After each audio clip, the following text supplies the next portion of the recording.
Deltas! Aqui no Dedicação Delta chegamos ao nosso último encontro, nosso 20º bloco de Direito Civil.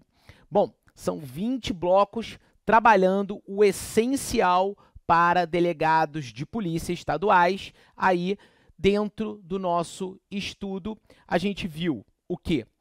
Pontos essenciais da lei de introdução, pontos essenciais da parte geral, pontos essenciais de obrigações, pontos essenciais de contratos, pontos essenciais de responsabilidade civil e agora vamos finalizar os pontos essenciais de posse e propriedade. Cris, famílias e sucessões, não vamos analisar nesse curso, tá? A gente pode até futuramente pensar em um módulo à parte de famílias e sucessões, mas o essencial, o que a gente tem visto sendo pedido, Bahia, Pará, Rio Grande do Norte, Santa Catarina, Amazonas, todos esses certames, no geral, caem comumente. Lei de introdução, parte geral, responsabilidade civil e reais. Alguns outros certames pedem mais. Recentemente agora tivemos o de Alagoas, não é? Sebrasp, a banca. Aí, lei de introdução, parte geral, obrigações, contratos, responsabilidade civil e aí, direito do consumidor, que você tem um módulo comigo à parte, tá? Além disso, idoso e inclusão, lei brasileira de inclusão, que nós não estudamos nesse módulo essencial de civil. Até mencionei no módulo de civil, lá na parte de incapacidade, a lei brasileira de inclusão, falando de absolutamente incapazes, relativamente incapazes, para quando cai famílias, cuidado com o tema tomada de decisão apoiada, ok? Mas sem mais delongas, vamos lá para a nossa tela. A gente está aí no nosso material de apoio, que você tem acesso a esse material de apoio, e você vê aí a posse, né? A gente já viu que posse não pode ser confundida com detenção. O detentor, o fâmulo da posse, o servo da posse, é aquele que tem uma posse precária. Também já caiu assim em provas. O detentor é aquele que tem uma posse precária. Ele não tem posse. Por isso que ele não pode se valer das ações possessórias. O detentor ele não pode se valer das ações possessórias.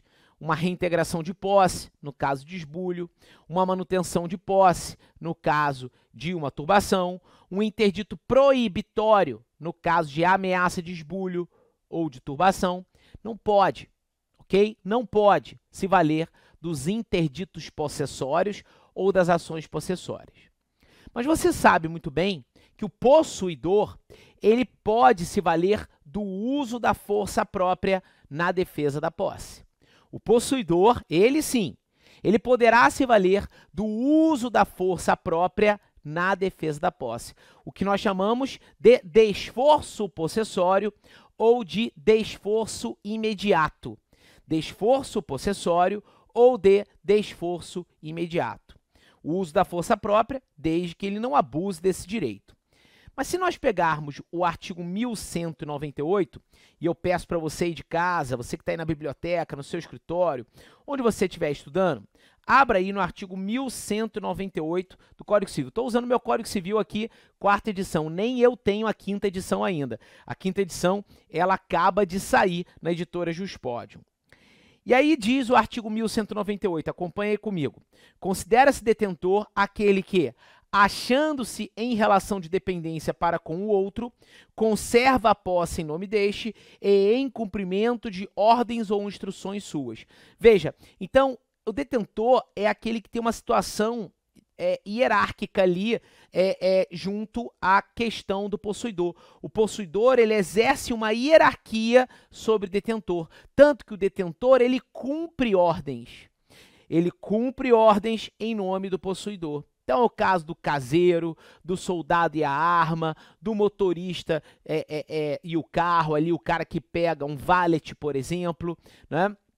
E aí vem o parágrafo único, diz assim, aquele que começou a comportar-se de modo como prescreve esse artigo, ou seja, como detentor, em relação ao bem, E a outra pessoa presume-se detentor até que se prove o contrário. Aquela clássica pergunta, o detentor ele pode usucapiar? Não, porque ele não tem posse. Mas se houver a conversão da detenção em posse, aí sim, é o que a gente vai estudar na possível conversão da detenção em posse, que está no enunciado de número 301, anote aí, enunciado de número 301 da 4ª jornada do Conselho de Justiça Federal.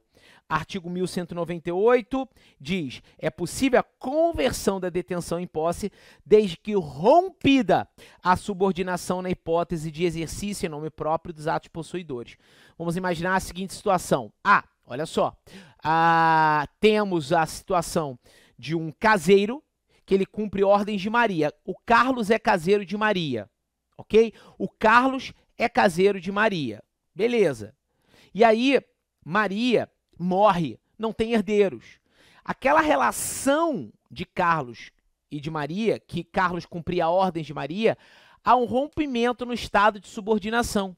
Ele deixa de passar de ser detentor e passa a ser possuidor. Aí, nesse momento que passa ele a ser possuidor, começamos a contabilizar o prazo para usucápio, para usucapião, que é um método originário de aquisição da propriedade, por exemplo. Mas aqui eu vou além. Eu estava te dizendo que o possuidor ele pode se valer do uso da força própria. E aí é o seguinte, o artigo 493 da 5ª jornada, ele diz assim, o detentor, artigo 1198 do Código Civil, pode, no interesse do possuidor, exercer a autodefesa do bem sob seu poder. Então, o detentor ele também poderá se valer do uso da força própria para defender a posse de quem ele recebe ordens. Então, é o uso da força própria pelo detentor, ok? Então, aqui, ó, detentor, enquanto possuidor conserva a posse em nome próprio, o detentor conserva em nome alheio. Perfeito? Ó, aqui eu tenho transmudação, o tema também pode vir a cair assim na sua prova, como transmudação ou a conversão da detenção em posse, que é o enunciado 301 da 4ª jornada do Conselho de Justiça Federal. Então você vê aí comigo essa situação. Nós temos diversas espécies de posse. Eu tenho a posse direta, ok? A posse direta, a posse imediata, a posse indireta, ok? Ou a posse mediata. Aqui vale a pena o artigo 1197 ser ele estudado. E agora, seguinte, lembre, o possuidor direto, ele tem direito de defender a sua posse contra o indireto. O possuidor direto, ele tem direito de defender a sua posse contra o possuidor indireto, e este contra aquele. É o que diz o enunciado de número 76 do primeiro encontro do Conselho de Justiça Federal. Então aqui, ó, 76 do primeiro do CJF. Ok? Beleza? Show de bola? Lembre que a posse direta, ela é uma posse temporária. É o exemplo clássico de um caso de locação. O locatário ele tem a posse direta e o locador tem a posse indireta. A posse ela pode ser justa ou limpa, artigo 1200, e a contrário senso ela poderá ser injusta. E aí, gente, o que é um justo título? Você pode ver o que é justo título no enunciado 302 da 4ª jornada do Conselho de Justiça Federal. Olha o que ele diz. Pode ser considerado justo título para posse de boa-fé o ato jurídico capaz de transmitir a posse ad usucapione, ok? Observado o artigo 113 do Código Civil, que é o artigo da boa-fé. Perfeito? Tranquilo. Posse de boa-fé e posse de má-fé. Você tem isso no artigo 1202. Gente, olha só. Quando a gente fala de posse justa, posse injusta, ok? Pode ser que uma posse seja injusta para uma pessoa e justa para outra. No sentido, deixa eu te explicar. Vamos dizer que eu expulsei o professor Tiago da casa dele, ok? Expulsei o professor Tiago da casa dele. E aí tô lá na posse da casa. E aí vem o Marcelo invadir a posse da minha casa, do local onde eu estou possuindo agora. Para o Marcelo, a minha posse é justa. Para o Tiago, a minha posse ela será injusta. Posse injusta, se nós quisermos fazer uma comparação com o Código Penal, é aquela que é uma posse clandestina, que é 155, o furto, uma posse violenta, que é o roubo, 157, e uma posse que há uma precariedade, que é o abuso de confiança, por exemplo, o artigo 168 do CP, a apropriação indébita. A posse ela pode ser civil, ela pode ser natural ou jurídica, né? Jurídica ou civil, e ela pode ser natural, e ela pode ser ad interdicta ou ad usucapionem, ok? Ad interdicta é para aqueles que não podem vir a usucapi. Posso perder a posse pelo quê? Pelo abandono, pela destruição da coisa, pela sua colocação fora do comércio, pelo constituto possessório, pela traditio brevimano e pela suppressio. O que é traditio brevimano? Aquele que possui em nome alheio passa a possuir em nome próprio. Traditio brevimano ocorre quando aquele que possui em nome alheio passa a possuir em nome próprio. E o constituto possessório é o inverso. Aquele que possui em nome próprio passa a possuir em nome alheio. Então vamos lá imaginar, eu, Cristiano, sou o dono desse escritório. Eu vendo o escritório para o João. O João, ele realiza um contrato comigo de locação. Eu era o dono, mas hoje serei locatário, porque realizei um contrato com o novo dono do imóvel.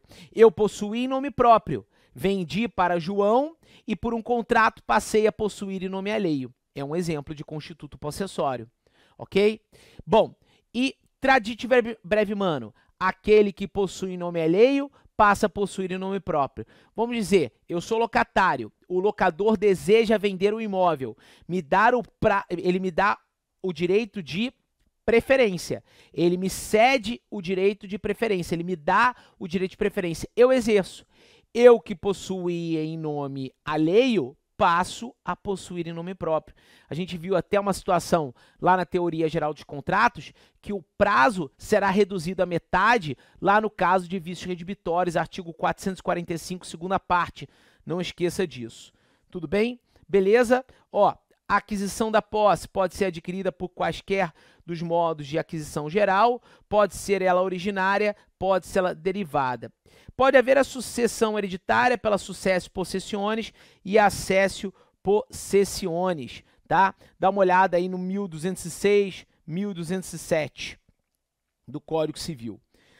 Cris, com posse ou com possessão, artigo 1199 do Código Civil. Diz a lei, se duas ou mais pessoas possuírem coisa indivisa, poderá cada um exercer sobre elas atos possessórios, contanto que não excluam dois outros compossuidores. O artigo 1199, ele trata do instituto da composse, que só será exercida sobre coisa indivisa. A composse, ela impede a usucapião da propriedade por um dos compossuidores diante dos demais, ok? Beleza, gente? Então, esse é importante aí para vocês. E um tema que cai com muita frequência nas provas de delegado é o tema de efeitos da posse. Primeiro, proteção possessória, tá? Proteção possessória. Você pode ver a proteção possessória pelo quê? O artigo 1210, ele diz pelo uso da força própria, é um método de proteção possessória, o desforço possessório ou desforço imediato, tá lá no 1210, vamos abrir o 1210, parágrafo 1º, o possuidor turbado, aquele que está sendo incomodado ou esbulhado, que perdeu realmente a posse, poderá manter-se ou restituir-se por sua própria força, contanto que o faça logo. Os atos de defesa ou de desforço não podem ir além do indispensável manutenção ou a restituição do bem. Então, aqui a gente tem a defesa da posse, a proteção possessória, pelo uso da força própria. Mas também podemos observar pelas ações possessórias, como diz o 1210, caput. O possuidor tem direito de ser mantido no caso de turbação, que é a ação de manutenção de posse, restituído no caso de esbulho, que é a ação de reintegração de posse, e segurado de violência iminente se tiver justo receio de ser molestado, que é o interdito proibitório, que é uma ação preventiva. Enquanto a reintegração e a manutenção são ações repressivas, a ação de interdito proibitório, ela é preventiva, ok? Ela se torna uma ação preventiva. Queridos amigos e amigas que me escutam, então aqui nós temos o bloco das ações possessórias no 1210 caput. Então, proteção possessória pela autodefesa e pelos interditos. Percepção de fruto, gente. Percepção de frutos, você vai ver no 1200 e... calma aí, só um instante, Você vai ver no 1214, tá? E no 1215. Leitura de lei, o que cai na prova é isso. Letra fria da lei. Responsabilidade pela perda ou deterioração da coisa. 1217 e 1218, que podem ter umas pegadinhas. Olha o que diz o 1217. O possuidor de boa-fé não responde pela perda ou deterioração da coisa a que não der causa. A que não der causa. Em regra, o possuidor de boa-fé não responde pela perda ou deterioração da coisa. Em regra, a não ser que ele dê causa. Tá? Cuidado com esse jogo de palavras na hora da prova. O 1218, ele diz, o possuidor de má-fé responde pela perda ou deterioração da coisa, ainda que acidentais. Então, em regra, o possuidor de má-fé, ele é responsável, salvo se provar que, de igual modo, se teriam dado, estando ela na posse do reivindicante. Ok? Então, esse é um ponto positivo para o nosso estudo com relação ao 1218. O 1219 e o 1220, ele deve ser estudado com base no artigo 93, 96, ok? E 447. Por quê? Porque você tem que saber o que são benfeitorias e pertenças. A gente já viu que pertenças são partes não integrantes do bem. Aquele macetinho do USA, USA. O que são pertenças? Servem para o uso, o serviço e o aformoseamento do bem. Uso, serviço e aformoseamento do bem. Pertenças. E aí você tem que ver o que são benfeitorias. Voluptuárias, necessárias, ok? E aqui as benfeitorias, olha só, como diz o 1219, necessárias, úteis, voluptuárias, você vê no artigo 96. E o 1219 ele diz assim, olha, o possuidor de boa-fé, ele tem direito à indenização pelas benfeitorias necessárias e úteis, bem como quantas voluptuárias, quando não forem pagas, a levantá-las. É o chamado direito de ereção. O possuidor de boa-fé, ele tem direito de levantar as benfeitorias voluptuárias se não trouxer prejudicialidade para a coisa. Caso ele não traga prejudicialidade para a coisa, ele tem direito de levantar as benfeitorias voluptuárias. Ok? Então, como regra geral, ele tem direito às benfeitorias necessárias e úteis. E mais, aqui tem mais, tá? Se não lhe forem pagas, é levantá-las, quando puder, sem detrimento da coisa, e poder exercer o direito de retenção pelo valor das benfeitorias necessárias e úteis. Direito de retenção pelas benfeitorias necessárias e úteis. Então, é aquele verdadeiro assim, daqui eu não saio, daqui ninguém me tira. É isso. Daqui eu não saio, daqui ninguém me tira. Enquanto eu não for indenizado pelas benfeitorias necessárias e úteis, daqui eu não saio, meu amigo. Daqui ninguém me tira. Então, além de benfeitorias necessárias e úteis levantar as voluptuárias, poderá exercer retenção pelas benfeitorias necessárias e úteis. Já o possuidor de má-fé, 1200 e... Ok? Ó, aqui só um porém, tá? Só um porém. No artigo 1219, vale a pena fazer uma remissão para a súmula 619 do STJ. Faz essa anotação aí, meu amigo, que diz o seguinte, olha só. A ocupação indevida do bem público configura mera detenção de natureza precária, insuscetível de retenção ou indenização por acessões e benfeitorias. Então, súmula 619 aí, dá uma olhada. 1220.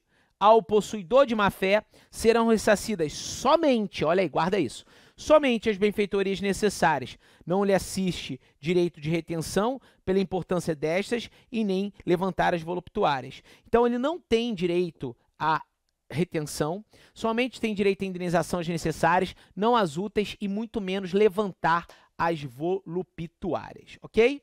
E aí, ó, o 1221, dá uma olhada lá com o Instituto da Evicção que nós já estudamos. Beleza, gente? Tranquilinho? Show de bola? Bom demais. Então, aqui, ó, trago mais um fluxograma para vocês, tá? Ó, quando a gente entra em propriedade, a gente vai ver aqui as características, né? Inicialmente, vamos lembrar, o que é propriedade, gente? Se a gente for lembrar de propriedade, quando a gente estuda uso capião, a gente lembra muito de propriedade, né? Propriedade é um direito complexo, que ele acaba se instrumentalizando pela ocorrência de uma das situações presentes no 1228, o grude, né? O gozar, reaver, usar e dispor. Parte da doutrina fica batendo cabeça numa vaidade do caramba lá no direito civil, se propriedade é a mesma coisa que domínio é a mesma coisa que propriedade. Eu entendo que domínio e propriedade são a mesma coisa. Lembre que o proprietário ele sempre deverá cumprir a sua função social. Quando a gente fala do grude, que a gente trabalhou aqui, ó, o grude, o gozar, que é aquela pessoa que retira os frutos da coisa, frutos esses que podem ser naturais, industriais, civis, né? Ele tem direito de reivindicar. Aqui, o proprietário tem, no artigo 1228, a principal ação petitória. Qual é a principal ação petitória, Cris? Ação reivindicatória, ok? No artigo 1228, a gente tem a ação reivindicatória, que é uma ação petitória que o autor ele deve provar o domínio dele, oferecendo prova da propriedade, o exemplo de uma ação contra um caseiro que ocupa imóvel em nome de um invasor, por exemplo. Então, ele vai propor ação reivindicatória. Outra ação petitória que nós temos é a ação de imissão na posse, que como o nome diz posse, as pessoas falam, não, é uma ação possessória. Cuidado, não, ela é uma ação petitória. Tem o direito de usar, tem o direito de dispor, por exemplo, seja por causa inter vivos ou morte causa, como uma compra e venda, uma doação, um testamento. E a propriedade, gente, diferente da posse, voltando aqui, a propriedade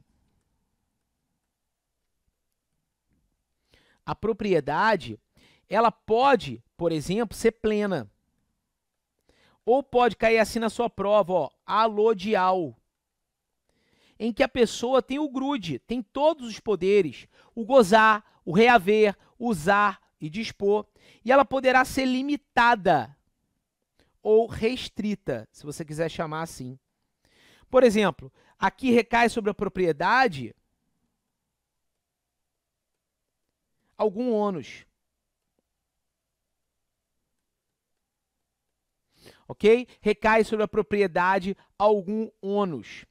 E aí a gente sabe que a propriedade ela pode ser absoluta, pode ter características como ser um direito absoluto, ou seja, erga omnes, mas lembre, tá?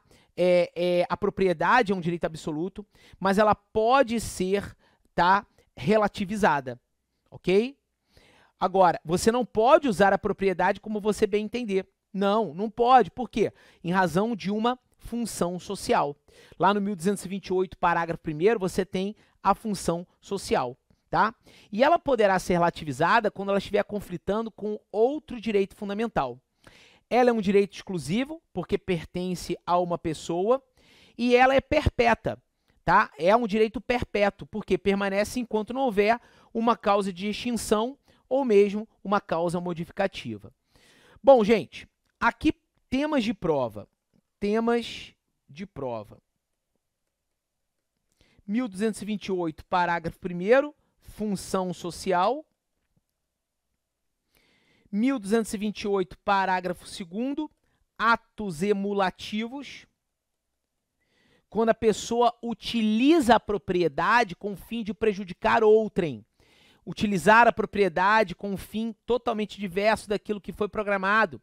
E aí nós temos aqui um exemplo de abuso de direito, tá? Um abuso de direito, 1228, parágrafo 2º, temos um abuso de direito, você faz um diálogo com o artigo 187, perfeito? E aí lembra que a responsabilidade civil será ela objetiva.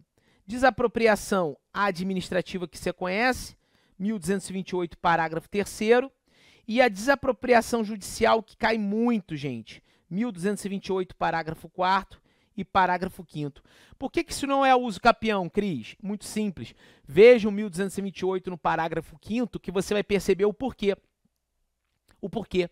Porque o juiz, no 1228, parágrafo 5º, manda ali fixar uma justa indenização. E na usucápio, a gente não tem justa indenização, ok? Na usucapião, a gente não tem justa indenização. Outros temas que podem vir a cair em provas, tá? É o tema sobre propriedade resolúvel, ok? Propriedade resolúvel.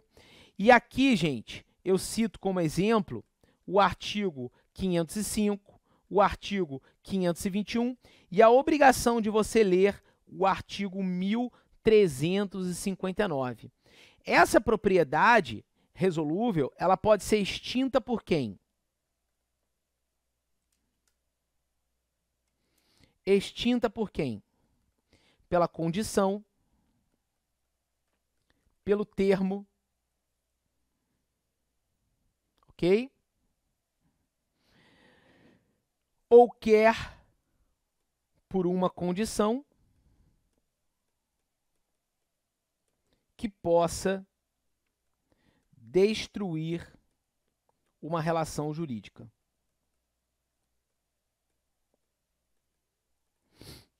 Outro tema que cai muito com força é a perda da propriedade, que a gente tem um macetinho do Prada, né? Ou seja, eu posso perder a propriedade pelo perecimento. Eu posso perder pela renúncia. Eu posso perder pelo abandono. Eu posso perder pela desapropriação. E eu posso perder pela alienação. E nós temos as espécies também muito citadas da usucapião nas provas, tá? Eu trago aqui um quadrinho para você, 2 modelos da usucapio, da usucapião. Gente, aqui não tem como. Aqui é decorar, literalmente levar para a prova isso decorado, tá? Eu vi um errinho no quadro e até justifiquei o erro nessa atenção aqui. Então, você tem a usucapião extraordinária, você tem a usucapião aqui de bens imóveis, tá? Imóveis, porque eu tenho também dos bens móveis, ok? 1260 e 1261, ok? 1260 e 1261, que são as modalidades de usucapião ordinária e extraordinária. Então, você tem nos bens imóveis a usucapião extraordinária, a usucapião ordinária, a usucapião especial / rural, a usucapião especial urbana, a usucapião especial familiar ou pelo abandono do lar, que é a que tem o menor prazo da usucapio. E aí eu trouxe uma atenção, porque aqui na ordinária está se falando em 15 anos, e são 10, tá? Essa usucapião de 5 anos, a doutrina chama ela de usucapião tabular. Então, usucapio tabular. Então, cuidado com esse nome. Acerca da usucapião tabular, ele está querendo dizer lá no 1242, no seu parágrafo único. E o que pode vir a cair na prova, como está no seu quadrinho? Se depende de justo título, se não depende de justo título, se tem que ter, se a pessoa pode ser proprietária de outro imóvel urbano ou rural, ou se ela não pode ser proprietária de outro imóvel urbano ou rural, por exemplo, tá? Então, a gente tem uma série de situações aqui que destacam, tá? Que descrevem quando se pode ter ou não a usucap. Beleza, gente? Material aí para vocês de apoio, ainda trago outros materiais aí, outros temas para você fazer leitura, temas através de fluxogramas. E a gente se vê no nosso módulo de Direito do Consumidor, também módulo essencial para delegados de polícia de Direito do Consumidor. Eu agradeço o carinho de todos vocês, muitas mensagens no meu Instagram, Jesus Cristo, já assim, são muitas mensagens lá no @cristianosobral, e muita gente me marcando, estudando com o meu livro. Eu fico muito feliz de coração de ter vocês como leitores da minha obra. Beijão pra mulherada, abraço pra macharada, see you guys, bye bye!